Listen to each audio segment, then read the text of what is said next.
Hello, listeners. This is Kat, and welcome back to Put Your Hands Up Podfics. This will be the continuation of Datastream. This will be Part 5, Chapter 5. Midoriya Izuku. He replied to the detective's question for his name. It's nice to meet you, Midoriya-kun. Can you tell me your parents' names? Tsukuchi asked him. Midoriya Inko and Hisashi. Don't bother trying for Hisashi, though. He died a few years ago, Izuku said. He had tried to look up his dad a few years ago, as one of the first things he did when he realized just what he could do with his quirk, and it only took him an hour to find his dad had died in a villain attack. That sucks, little listener, but we'll get in touch with your mom and let her know you're here, President Mike said. I'm sure she'll be worried since you didn't come home after school. Izuku let out a sad laugh. No, I don't think she even noticed I wasn't home. Hisashi wanted to cry at the listener's tone. He sounded so sad. No, this was not okay. He had to fix this. Maybe his mom is just really busy and the little listener just doesn't understand. Please, please let that be the case. I'll still try to call her and see if she can come see you. Do you know her number? The listener, Midoriya, gave him his mom's number, and Hisashi excused himself to call her. After a few rings, the phone was answered. Hello? Midoriya Inko, I'm Pro Hero President Mike. I'm at the hospital with your son. He was injured in... Hisashi was interrupted by the woman. Is he dead? She asked. No, fortunately he lived. He was in surgery for a few hours before...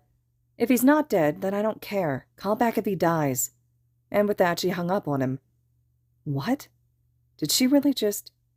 Hisashi didn't know what to do with that. So he walked back into the kid's room with a shell-shocked expression on his face. I told you, didn't I? Midoriya asked bitterly, and Hisashi looked up at him. That look. She flat out told you she didn't care, didn't she? And yes, she had. That just stoked the rage in Hisashi's soul. He was not going to allow this to continue. I need to make another call. Excuse me. If this woman doesn't want her kid, well, Hisashi had been trying to talk Shouta into adopting a kid for a few years now. With better timing. This kid needs a home and he wants a kid. Shouta had been holding out for his rooftop baby, but they can always just adopt 2 kids. There's no limit on the love he can provide. If Hisashi is able to love Shota's grumpy ass, he can love 2 kids. Hell, he can love 3. He's not going to lie. If they had the chance to adopt Datastream, they'd both take it in a heartbeat. Shouta picked up the phone on the first ring. He must not have really started his patrol yet. Zashi, are you all right? You never call once I've started my patrol. I'm in a level of rage I don't think I've ever experienced, and I just need you to blindly agree with what I'm going to suggest, because if you don't, I'm doing it anyways, he told Shouta. I'm going to regret this so much, Shouta said hesitantly. But what am I agreeing to? I've got what I need to get the kid I saved earlier today placed into emergency foster services, and I'm going to be bringing him home with me tonight. I'm going to use my emergency license. I'm going to do everything in my power to take him away from his mother permanently. This tiny green baby is mine now. Hisashi took a breath and let it out slowly. I know you were holding out on that other kid, but this boy's mother told me she didn't care her son was in the hospital, and to only bother her if he died. I can't leave him with her. I just can't. A few silent seconds passed before Shouta said anything, and Hisashi was starting to get nervous. Was Shouta going to agree? Say no? Would he be upset that Hisashi was making this decision without him? After what felt like an eternity, Shouta said, All right. I guess I'll meet you at the hospital to meet our new son. Hisashi did not squeal. He did not. There is no proof. He re-entered the kid's room with the biggest grin on his face and briefly wondered why the kid was the one with the shell-shocked expression this time. So, good news, listener. You're going to be coming home with me. Tsukuchi looked startled at that. What? Since when? Just roll with it, Tsuka, you dig? This green baby is mine now. Sho's already said yes, so just get the paperwork started for me, yeah? You can't just kidnap kids, Mike.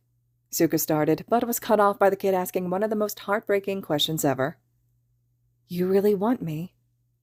Oh, baby bean, yes, I really want you. I mean, look at you. You're the most adorable baby bunny I've ever seen, and your mom clearly doesn't know what she's missing out on. Anyone would be lucky to have you as their kid. I'm the one lucky enough to have first claim. Hisashi had taken the kid's hand by this point. If you decide you don't want to stay with me and my husband, that's fine. We'll find a good home for you, but I can promise you right here and now, I'll be keeping tabs on you for the rest of forever. Midoriya smiled at him, and it was as if the very sun was shining through the kid's face. The detective left the room and started making whatever phone calls would be needed, and Izuku was left in the room with President Mike. Izuku still couldn't believe it, and he was of course listening on the call when Mike was talking to first his mother, and then later Eraserhead. They were really going to take him in. They wanted to take him away from his mom. They wanted to keep him. Izuku was so happy, but so confused at the same time. He hadn't even told them what his quirk was. What if they decided that it was too weak to live with them? Mike said Eraser was holding out for a different kid, so if he wasn't good enough, would they replace him? Then he'd end up at a foster home anyways. Don't think of what can go wrong. Think of what's going right, Izuku thought to himself. So, I know your name now, but you don't know mine yet, Mike stated. My name is Yamada Hisashi, and my husband is Aizawa Shouta. He'll be here soon to meet you. Izuku nodded, still unsure of what to do. Happy, yes. Hopeful, too, but still unsure. How about we play a little game? Mike, Hisashi, suggested. We can ask each other questions to get to know each other. I'll ask something, then you ask, and we go back and forth until Shouta gets in, and we can start over. Oh, sure? All right, listener, what's your favorite color? Hisashi grinned. Well, I really like a lot of colors, but I think my favorite would be... Izuku thought of the red lights, the ones belonging to the heroes on the HeroNet comms. Red. My turn. Hisashi nodded, and so Izuku asked, Why do you call everyone listener all the time? Hisashi laughed at that. Shouta used to gripe me all the time for that. Okay, so it's a little bit of a story, so strap in. When I was still in school, in my 3rd year, I was trying to figure out all the finer details of my hero persona. I had already decided on the DJ theme, so I had to be loud and over the top, which, honestly, not that much different from regular me, but I wanted to have something other than just, hey everyone, for a greeting when I showed up. It took me months, literal months, to come up with something, and then one of our friends in Genium said that when I talked, no one had a choice but to listen to me, since I was so loud, so why not call everyone listeners? I took it and ran. He laughed at that. I kept forgetting it, though, and kept slipping back into everyone, so I started using listeners, well, out of costume to build the habit. Now, well, it is a habit. Even when I'm out of costume, I call everyone a listener. He shrugged. My turn. What's your favorite food? Katsudon, Izuku stated excitedly. I haven't had it in a long time, but it's always been my favorite. Really? Well, you'd never believe it, but I'm pretty good in the kitchen, so when we get home, I'll make it for you. I think I have all the ingredients. He thought for a minute and then said, If I don't, I'll send Shouta out to get what I need. Okay, maybe getting the shit beaten out of him was a good thing. He'll be away from his mom. He told the detective about Kachan while Mike, Hisashi, was on the phone with Eraser, Shouta, so there was a good chance he'd never have to deal with him again. And now he's going to get Katsudon for dinner. Okay, my turn, Izuku thought for a moment and then said, What's your favorite animal? Cats, he laughed. I used to not have a favorite, but then I started dating Sho, and he's always got a cat with him at home. And he acts just like a cat, and you'd never know he actually likes you, like a cat. And just when you think for sure that he hates you, he comes over and snuggles up, forcing you to pet him. He's the best ever, and I started loving cats because they remind me of my grumpy-ass husband. His smile was extremely fond as he talked about his husband, and Izuku was excited to meet him in person. He knew Eraserhead, but was that just his hero persona?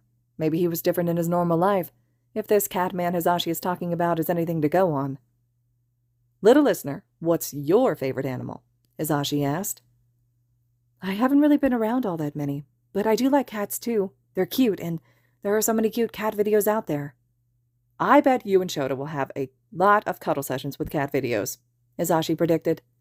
I know we do that a lot on weekends, so we'll just drag you into the middle of our cuddle fest. There was a knock on the door before Izuku could ask another question, and when the door opened, Eraser, Shouta, stepped in. He took one look at Izuku and grinned. Hey there, rooftop kid. You still into stargazing? What? My tiny green baby is also your rooftop kid? Yeah! Shouta erased Hisashi's quirk right as he got started, but that didn't stop him. I knew you'd be the perfect addition to our family. Sho's been looking for you for years, little listener. With a sigh, Shouta came over and took the seat Tsukuji had been sitting in earlier. Yeah, I have. And I guess since you're here, that means that I was right 2 years ago when I felt you had a shit home life. That's why you kept coming back? Izuku exclaimed. I thought you just thought I was suicidal or something, which I'm not, and have never been. You... Shouta paused, thoughtful expression on his face. You knew I kept coming. Well, yeah, I mean... Oh, shit. Izuku realized he had just given himself away. He'd have to tell them he was Datastream now. There was no other real way for him to know that the extremely stealth-heavy underground pro Eraserhead had been keeping tabs on him otherwise. If I said the way I knew was slightly less than legal, but that I was working on a way to make it legal, would that put a damper on things? Izuku asked nervously. Absolutely not, Hizashi said instantly. You're my tiny green baby now, and I'm not going to let something like legal activities, unless it's murder, that's a big no-no, stand in the way of taking my green baby home. Same answer, less enthusiasm. Shouta deadpanned. Okay, well, here goes. Izuku took a deep breath to steady his nerves and then tapped into every speaker in the room, both pros' phones, the call button on his bed, the TV against the wall, and said through them, Yo guys, Datastream here. How's it hanging? Silence. That deep, uncomfortable silence that makes a person want to run is what he was met with, for like an hour. Well, okay, more like a minute, but still. Trifecta of perfection! Shouta erased his quirk, but that will never stop this level of excitement. I was thinking earlier when I told Sho I wanted to keep you that we could take in 3 kids, my green baby, Sho's rooftop kid, and Data we could ever get you to trust us enough with your name. And you're all 3 kids in one. If you didn't have broken ribs, I'd be hugging you right now. Shota's grin was creepy as hell when he said, Again, same answer, less enthusiasm. All right, listeners, this concludes Chapter 5 of Datastream. Chapter 6 will be up next. I hope you all are still enjoying this fic. Let me know your thoughts and reactions so far, and as always, thank you so much for listening.